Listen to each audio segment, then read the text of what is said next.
Hello Poke friends and Pokemoners, it's Acei on here. Today I will tell you the complete history of the Sinnoh region or the Hisui region. Since I love history and Pokemon a lot and the Sinnoh hype going on right now, I just thought this would be a ACETASTIC video to make at the moment.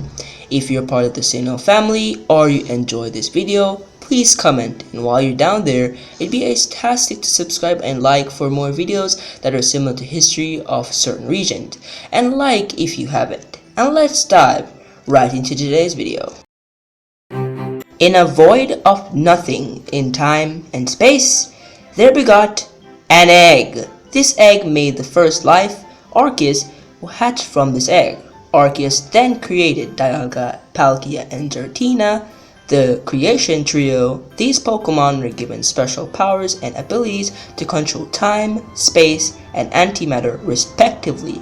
Giratina was banished to another world or dimension, or what is now called the Distortion World, for its acts of violence against Dialga and Palkia by Arceus himself. Arceus, after finally molding the earth, he created Hisui, the name of older Sinnoh. It after created the Pokemon that would soon be called Lake Trio as of Uxie and Mesprit. These Pokemon are responsible for the creation of willpower, knowledge, and emotion, respectively. These would be very important things or values for fossil Pokemon, which Arceus created. Sometime after the Lake Trio, Arceus soon created Mount Coronet to divide Hisui into two parts. During this act, Stark Mountain was created, and Heatran was formed in lava. Arceus then created the Griseous, Adamant, and Lustrous orbs, then fell into a long rest in the heart of her region. A couple million years after the creation of the Lake Trio, Pokemon life in Hisui flourished. Most of the Pokemon that were living or inhabiting Hisui at the time were Relicanth, Shieldon, Cranidos, Bastiodon, and Rampardos. This changed, however, in millions of years as the planet started experiencing a lot of meteor showers, which drove most of the fossils to population depletion. It has been estimated or theorized that around 97.5% of all fossil Pokemon that were living in Hisui at the time died, and in coming years 2.5% succumbed. Around this time, a new Pokemon called Mew appeared in mass numbers and inhabited many regions, including Hisui. It had the DNA of the precursors of modern Pokemon as well as modern Pokemon, and soon they started adapting to Hisui's environs, turning itself into the ancestors of Hisui's modern Pokemon with its abilities. And yet again, life in Hisui flourished. Around 61 million years later, however, a new species of life appeared. Can you guess which one? Well, you guessed right. That being humans. These humans, however, were very primitive and quickly made bonds with Hisui's older Pokemon. They ate from the same bowl, slept in the same bed, and if you guessed it right, they even made romantic relations with some Pokemon. Okay, this part of the video is just not scripted because these are my own views. What I don't understand is, why do Pokemon and people, what did primitive man see in Pokemon? I mean, yeah, we got waifus and those stuff. But, romantic relations with Pokemon? Oh, come on, that's just too far. I can't believe they actually put these in the Japanese games.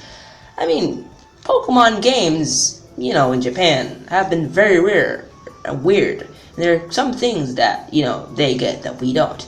But let me continue with the history.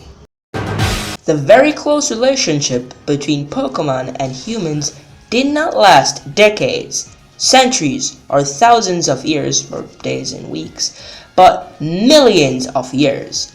This very close relationship, like some relationships, ended after humans got very intelligent and after they started to understand how the world and how certain things work.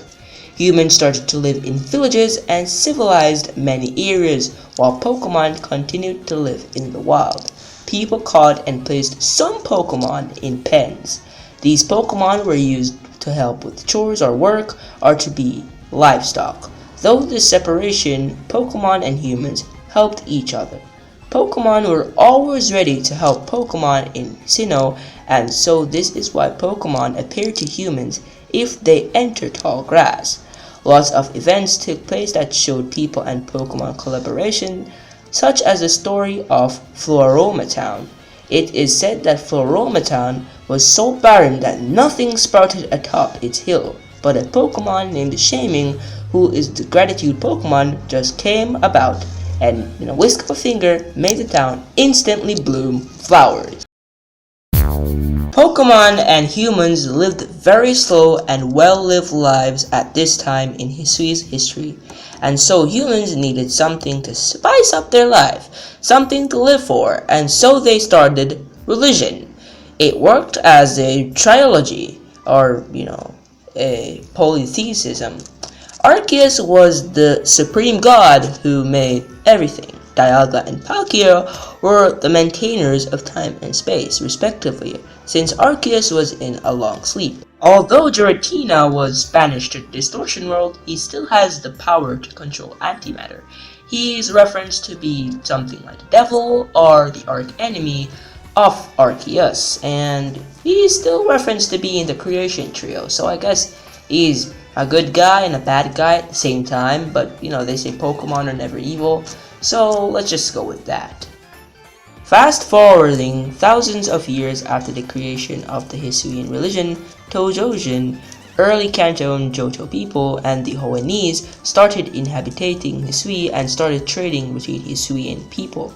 These included iron and other important minerals for apricots, chimeras, and more advanced technology. With the availability of apricot balls coming from Tojo, Kanto, and Johto, a team of people grouped up and made the Galaxy Expedition Team, or the GET, and their goal was to complete Hisui's first Pokédex by catching Pokemon. They observed all types of Pokemon, how their traits were, and that's how we got to the point with having a Pokédex in Sinnoh.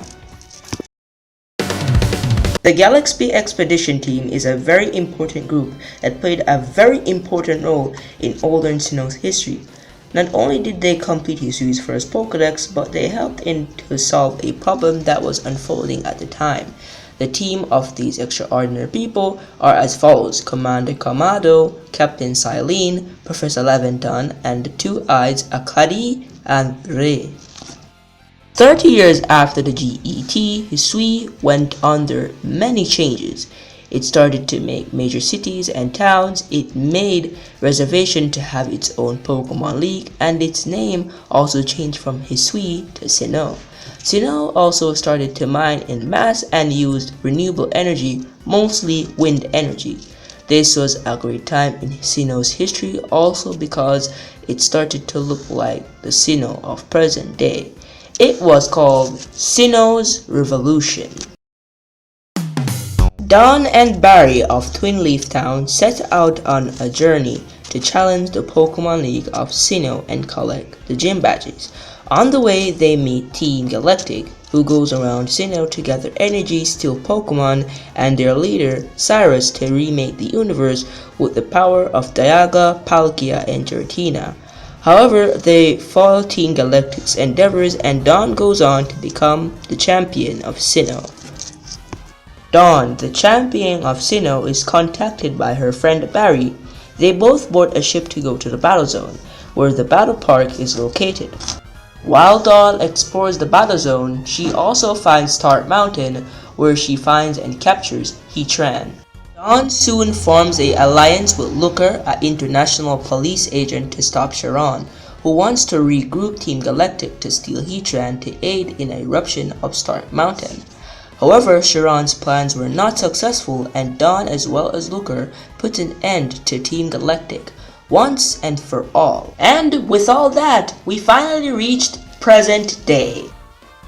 Well, there you have it, the complete history of the Sinnoh region. If you want to see other videos like this, please get this video to 10 likes. Anyways, I'm HJ, and I'll catch you, and you'll catch me, on my next Poke content upload. Stick around until then, and until then, I'll be blasting off again.